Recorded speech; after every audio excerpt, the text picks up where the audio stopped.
Okay, well, first of all, a big thank you, Mark, for joining us today. It's a big pleasure. I've wanted to get you on board for a little while now, mainly because I've been talking quite a bit to the audience about innovation. I know how you're definitely been working on some quite innovative sort of projects. So a big thank you for joining us. Well, thanks for inviting me. No problem at all. So, Mark, I know you've been in the market now. So you've been a teacher for 20 years, and then you've been working with RM as well as a product manager for now about 5 years altogether. Is that right? That's correct. Yeah, I have to get the gag out first that I wasn't a proper teacher. I was a PE teacher. So we always have to get that one out, because if not, there'll be a bunch of people who maybe listen to this go, he's not a teacher, he's a PE teacher. But I was a PE teacher, proud to be a PE teacher, and did it for over 20 years. Yeah. Oh, fantastic! Did you ever do geography as well, though? Because all the PE teachers I knew basically did geography and PE. I don't think I did actually do that. No, but I probably did hit quite a number of the stereotypes of a PE teacher along the way. But that's perhaps one that I didn't do, was the geography teacher. Excellent. It's probably easy to understand then, really, why I know you moved into product management, and we'll talk about that in a little bit, in a little while, and why you find that so interesting. But ultimately, I suppose you stayed in education. You went from the teacher to now you're working with RM as a product manager. I suppose it's easy to understand why you stayed in education, because I think a lot of people, and we were just talking about it a few minutes ago, a lot of people stay in education because they want to make a difference. But is that similar to yourself? Yeah, I think so, without getting all teary-eyed about it. I mean, I have done other stuff in the past, worked in other industries and what have you, but and when I left teaching, I didn't really have any particular plan. I mean, it's a bit of background.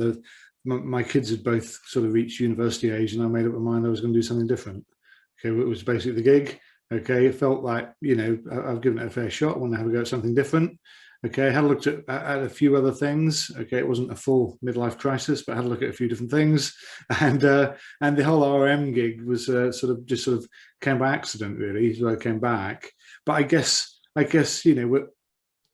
when you look at other things, there's a lot of talk in a lot of industries at the moment about you need to look for purpose to be able to get things. Well, that's the one thing you don't need to really look too hard for in education, because it's there right in front of you. And I think ultimately that is what keeps me and many other people in this industry where they are, because there is a sense of purpose. There's a job to be done here, and if we all work together, we've got a better chance of doing it. Yeah, no, I totally agree. I think as we discussed, I've been in this market for 20 plus years as well, and lots of people we both jointly know have been in the market for 20 plus years. It's a market which it seems incestuous in some ways, the way people move around from company to company, but ultimately you always bump into the same people at BET and so on. And I think that's I think that's a positive thing as much as anything else. And yeah, as well, but. I mean, obviously, I've been listening with great interest in the calls you've had, and there's some fantastic people, and it's interesting to the differences. But there's also like a common thread going through. I don't know whether we could almost go back and look at them, but there is a common thread, and it's that people genuinely believe their efforts are going to make a difference to the outcomes of the kids, which again can sound a little bit, particularly if you're coming from a private company background, there's a degree of eye rolling and cynicism involved. But in my experience, generally that is the deal, because most of these people, talented people, could end up somewhere else. They still turn up every day, and they still try, and they're in the education sector. Okay, which is to me is quite heartening. Yeah, no, I agree. Yeah. One of the things I wanted to ask you, and I think it's really important, and I keep on asking probably all the people I've interviewed so far, because it's a bit of it's one of those things that's always on my mind. Where do you think innovation is? Do you think? Okay, the question really is: do you think education and EdTech? Do you think they're innovative enough in what they do? All the businesses are out there. I think they do a good job, by the way. This is not me sort of slighting anybody, but I just wonder, do we use enough of the latest technology? Do we think about when we solve problems, how can we make it more efficient by using the latest technology? Do you think that is the case, or am I mistaken, or do you actually think, there is a point there? I think the first thing I'd say is I think that your average teacher is hugely innovative. They just have to be. A lot of them are working on zero budget in very difficult circumstances, okay? And they're just trying to get through the day. And a lot of times when we talk about technology, they're often not blessed in the way that perhaps some of us are to have the very best technology, and yet they somehow make it work. And that in its sense is hugely innovative. So we are blessed with a whole bunch of people who can do this. And maybe sometimes when they're in that situation, they look at boxed up products that claim to be innovative, and they're thinking, well, maybe you're not quite as innovative as I am on a daily basis, because I'm trying to teach 7B4 with 3 crappy laptops, okay, and no internet. You know what I mean? So you know, innovation is come spend a day with me. I think on the innovation side, I think if you talk about innovation, the way I sometimes look at it is whether when you talk about innovation, are you talking about something which is like a sustaining innovation? All right, it's almost like a dimmer switch on your internal light in your car, okay? Or are you looking at a transformative piece of innovation, which is really gonna help you to do things differently? Mm. I don't think there's any lack of what I call sustaining innovation. In fact, I think education is one of the best examples of that. You know, you can walk into any business, any school, and there's loads of really cool stuff going on, and there's all this. The harder thing though is that transformative bit, where things are completely different. Okay, and sometimes people give businesses a hard time because they say we're not innovative enough. But I think what they're really saying is you're not doing anything transformative. But the reason you're not doing anything transformative is because it's really, really, really hard. Yeah. All right, really hard. Okay, if it was easy, everyone would be doing it. All right, but it's not. It's just really, really, really difficult. And when I look back over the time I've been in, it's quite hard to come up with something you think is really, really transformative. Okay, I think part of the reason that is just the nature of education itself. I mean, one example of that I did write about a little while ago was a Chromebook. I thought a Chromebook has been quite transformative. You know, I do. I genuinely do. I think that I remember walking into the office with my techie friends when I first got a Chromebook, which is at the very start, and they literally thought, "What are you doing? That is the biggest waste of money I've ever seen." You know, because it clearly was so different to anything else they'd seen. But for anybody who's used one, particularly in a school situation, it's like you get the aha moment relatively quickly. You're like, oh, I get it, you know, and it transforms the way you teach and the way that you run your school and everything else. So I think they're out there, but it's hard to find them because it's the very nature of transformative innovation. Yeah, that's a really, really good point. I like the way that you basically break it into those two, because you're absolutely right. I totally agree. There is a difference in what you perceive as innovation. And I suppose I am definitely much more on that sort of talking about that transformational sort of innovation, I guess. And you're right. And I totally accept that it's really, really difficult to do. I just wonder sometimes, and by the way, it's and the reason why I ask everybody is because ultimately I don't know what the full solution is to this. But I think there is an element where, you want education to push the companies, but also the companies to push the educationists as well. At the end of the day, if you don't know what basic technology is out there, then how can you push the companies and vice versa? There needs to be much more stronger partnership, I think, sometimes. Yeah, I mean, for me, we the thing that doesn't change is the shape of the playing field and where the goal is. So that's the thing, okay?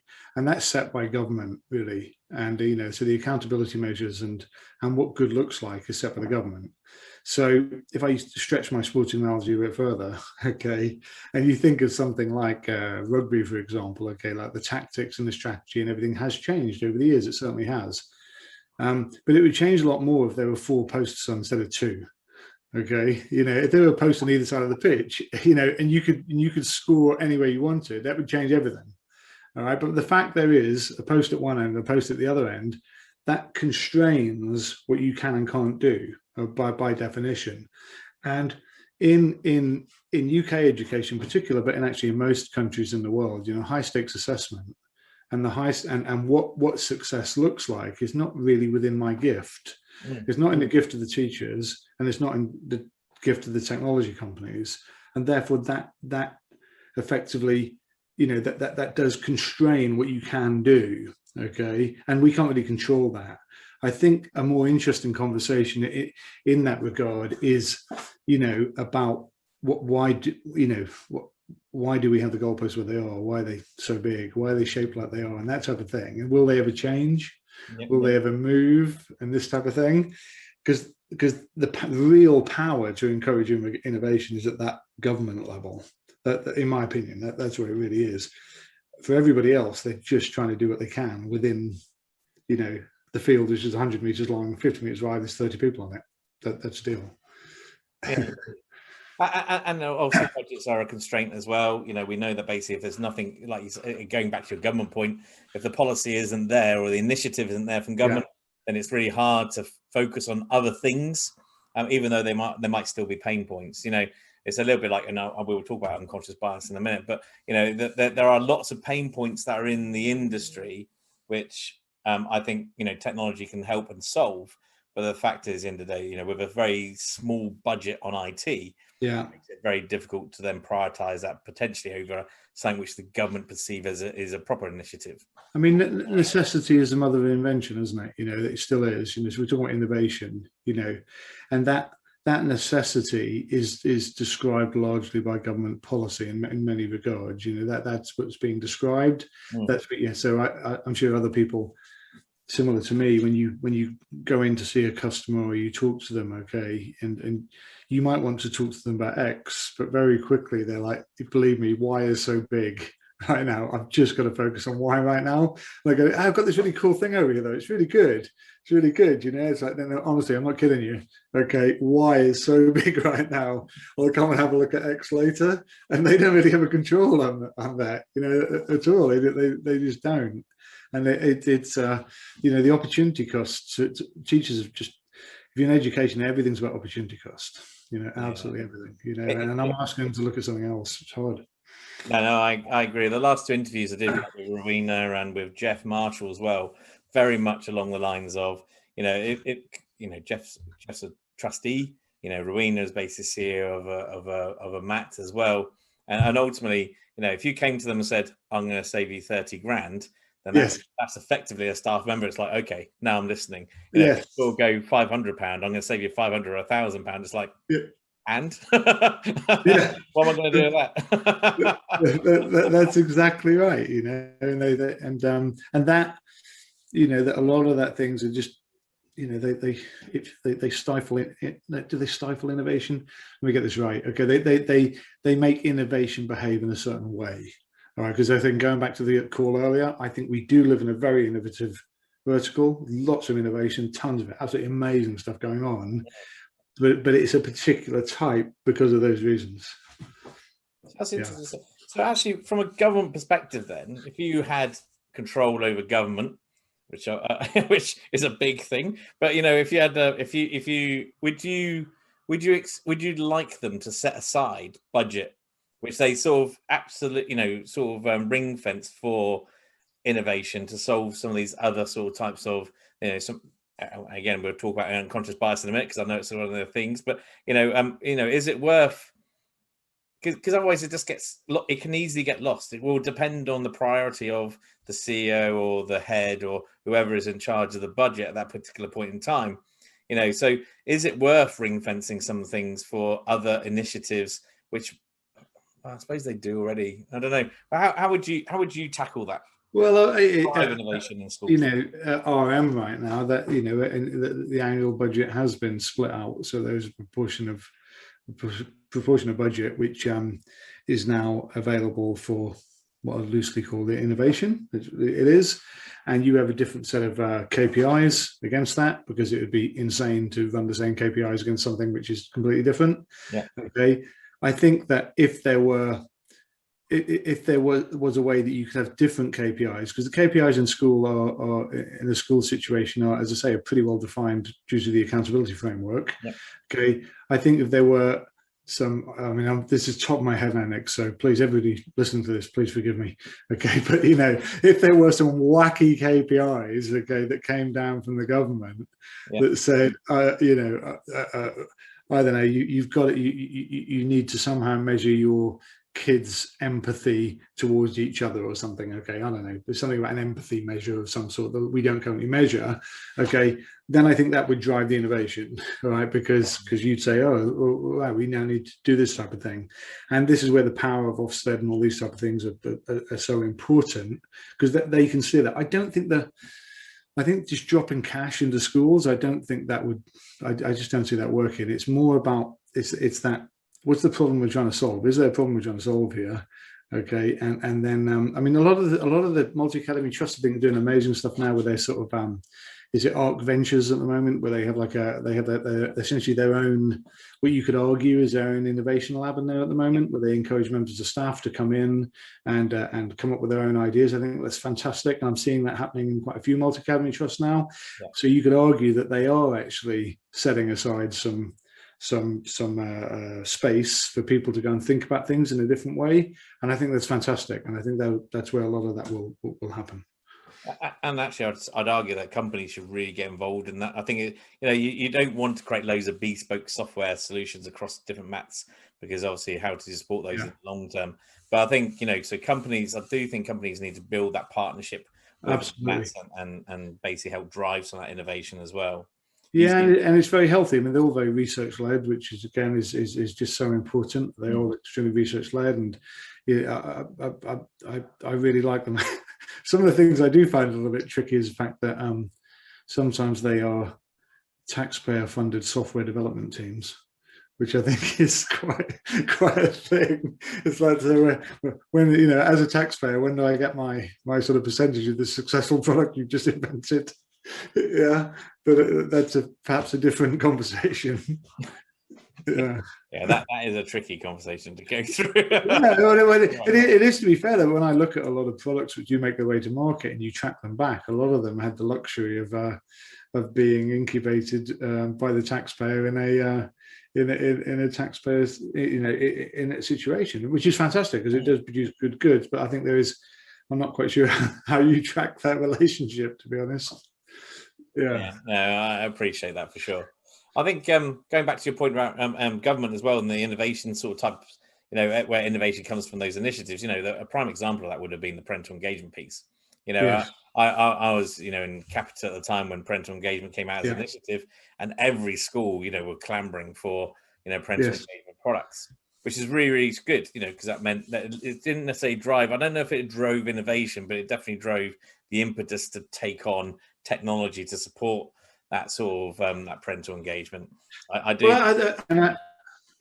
Well, I do think it's a tremendous example, Nick. I think it's an absolutely tremendous example, because it was innovative. There's so much innovation things going around there. Okay, it's whether or not, again, we think it's disruptive or was it a sustaining type thing. Okay, and that's fine. It was hugely innovative. All the rest of it, massively. I mean, I look at some of the stuff that came out on people's phones and all this sort of stuff, and it's still ongoing. And every day, I track different stuff, and God, that's really cool. That's a great thing.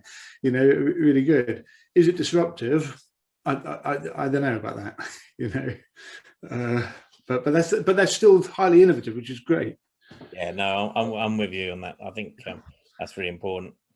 So I know that you've been working on some innovative solutions, and it's something that's quite close to my heart as well. And I know this is really important in relation to what you've been working on with this sort of unconscious bias, this sort of maybe moving closer to removing some of the sort of send labels and so on. So I know that's something quite important to you.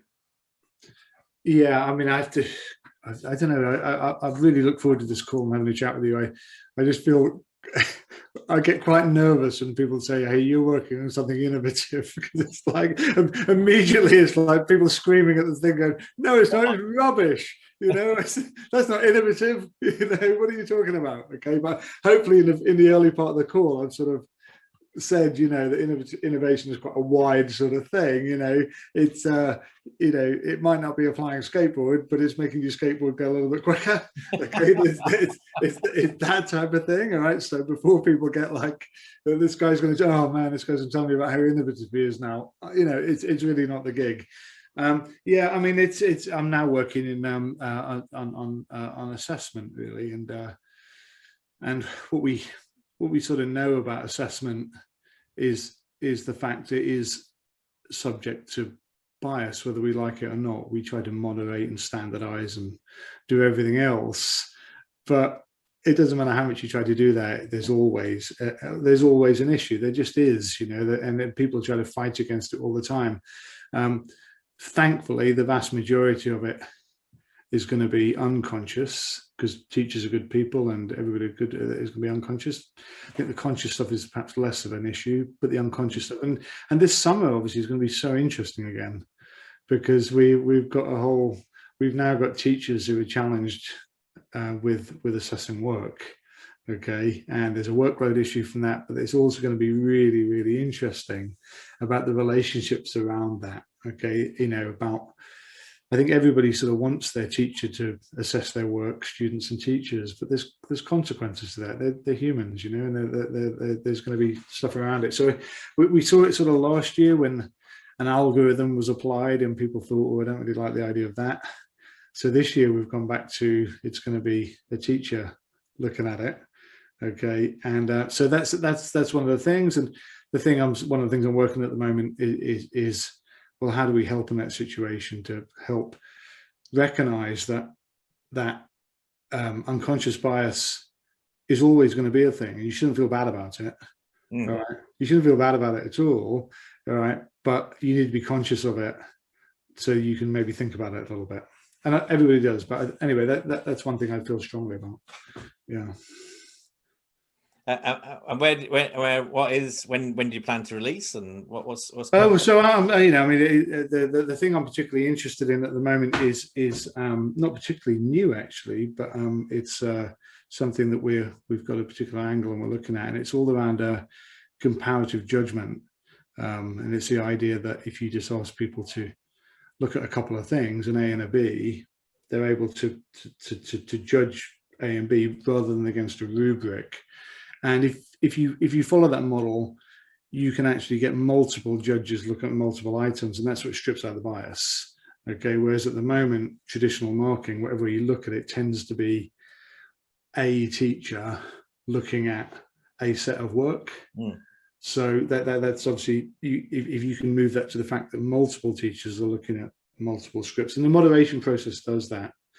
I mean, there has been some fantastic work on this done by Daisy Christodoulou with the normal marking product, which is a great product around that. So, not only we're claiming that that we're the first on this, and if you want to read more about it, I know Daisy does some really interesting threads on it. Our take is slightly different, as you'd like to imagine. We're doing some slightly different stuff, but at its heart, it is about that difficulty. How do we make sure that we haven't got this sort of unconscious bias coming in, and we know that we can do that if we just help people to compare rather than marking to grid. So is it innovative? Okay, is it innovative? I actually believe it is actually quite disruptive, in the sense that if you think about disruptive innovation, I sometimes use like the Uber and Netflix example. So Uber arguably is not a disruptive innovation, because effectively you still got people riding in cars, but they've just gone from maybe the tube into a car. All right, and the thing scales out. So that, but if you think about something like Netflix, it is actually quite disruptive, because I don't have to put my shoes on and walk down to Blockbuster and get my video and come back again. Everything just comes to the TV. So it's that regard. And I think on the thing I'm working on at the moment, the idea is, does it make marking better, or would you just not do any marking? Okay, and the thing I'm really interested in is, well, just don't do any marking. Okay, just do this instead. Okay, and I think that in my head it's quite disruptive, it's just, you know, there's a lot around it that we're still exploring and understanding and this type of thing. But yeah, that's how I'm seeing it. It might end up going being a bit more sustaining, so it's maybe an add-on to an additional marking function of some sort. Might be something like that. So imagine that you do your online test and then you do some comparison within that, and some sort. Could be something like that, or it could be something where you say, well, don't do that, do this instead. And we're sort of working it out a little bit at the moment. Oh, yeah. Amazing. I agree with about the transformational. You know, I do an element of facilitated product management training. And one of the things we always talk about is, you know, the Netflix thing or the Hoover thing, you know, Dyson going to Hoover and saying, by the way, you know, here you go, here's innovation, and Hoover actually not willing to disrupt their own market. But the fact is it was going to happen, you know, but not thinking further ahead enough and saying, actually, I want to, you know, they should have thought further ahead and said, this is going to happen. So we need to already disrupt our market. We're not going to make money on bags anymore.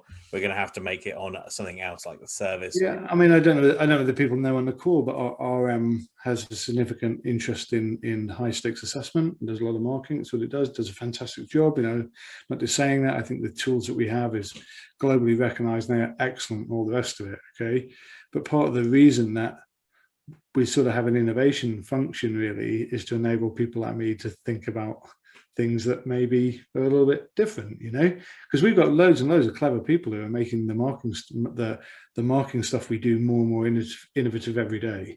You know, people way cleverer than me who are doing, you know, really cool stuff, and the product is improving every year because it's all innovation. Yeah, but perhaps the bit that we hadn't thought about before, hadn't done enough on before, is well, what about that? Is there anything out there that might knock stuff over? And it's not just marketing, but in general.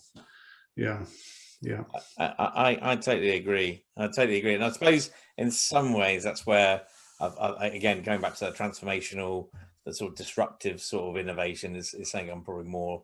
That's why I suppose I come from. But I totally agree. Get your point. You know, there are two different types. I think, you know, I just think there could be potentially more automation, which is effectively in some ways what you're trying to achieve as well with your marketing. There's ability to do more automation where people don't need to do that process anymore. You know, the process does it, you know, works for itself. Yeah, I mean, we've just now gone through a huge experiment, really, haven't we? We'll probably never see the like of it again, where effectively we threw everybody at home and said, use technology to teach and learn. You know, we're probably never going to have that opportunity again. And I'm sure lots of businesses like mine are looking at that and saying, well, what did we learn? Okay, what did we learn? You know, you'd be pretty dumb not to do that. You know, and there was a degree, how innovative was it? Did it really just shift what we were doing in the classroom online? Okay, and all of this. And I think a lot of it will unravel in the next few months as we start to realize what did happen there. And, you know, we're learning a little bit about different groups actually did quite well and other groups didn't do quite well. And then you sort of go into what's the point of education and all this sort of stuff. So I think as almost like a giant lab experiment, that was really interesting. I think one of the things I'm seeing at the moment is just whatever happened there's a huge desire to go back to normal. Yeah, which for me as somebody in educational technology is like, oh man, really? Yeah. They want to go back to normal. Well, what's normal? Well, you know, I know it's a bit rubbish, but I quite enjoy sitting on a desk listening to my geography teacher at the front telling me stuff. I quite like it. I quite like using a pen and paper. I quite like it. You know, it's all that sort of stuff going on. And I think it comes back to your point there. Some innovation is literally just about moving that skateboard along a bit faster. And I think, you know, I agree with you. There's the amount of chat I've seen and talked to. You know, there's a lot of people going slowly back to sort of going, actually, that's my comfort zone. However, you know, when I spoke to her, Rowena, she went to a school the other day, and you know, and there were children at home still who are isolating, and they were still taking the lesson while there were kids in the classroom as well. And her view was actually this is the one thing she can definitely take from it is, you know, ultimately no child necessarily has to lose any education. So even if they're in hospital or anything else, you know, they can still take their education. You know, they can still be they can be educated in the same way, in fact, that all the other children. All you're not doing is socializing together in the classroom. Yeah, so, a little bit like we talked about earlier, though. If you think about it, I mean, what's really going to going to really force people a little bit further along. It's if the government, I guess, in the UK does say that online testing is going to be a thing next year. Yeah. We don't know. There's rumours about that. I'll be open and honest with you. We hear stuff, but there are definitely conversations going around, aren't there, at the moment about whether there could be online testing going on. Okay, now let's imagine that the government do say there's online testing. I think then you'll suddenly see a huge amount of movement in this market. Yeah. Okay, I think there's probably not many people on this call right now, whatever, who probably wouldn't have some interest in that in some way. If you're an MIS provider, you're probably going to be really interested in that. Okay, anybody who's doing anything with any sort of data or anything at all, you're going to be massively interested in that. And that's a really good example, I think, of how the disruptive innovation perhaps it is something that the gatekeeper is actually up here, and it isn't the lack of innovation at the EdTech company level, and it isn't a lack of innovation at the student and teacher level. It requires that thing up there to drive it, perhaps. Yeah. I think you're absolutely right. I think maybe we now need to start pushing government to have different initiatives that will create and drive this innovation. I mean, the thing about education, effectively, it's a bit of a power play, isn't it, really? And it serves many purposes, and there's a lot of people who have vested interests for not changing things at the moment, and I think that it is so political, isn't it? It's so political once you get into education.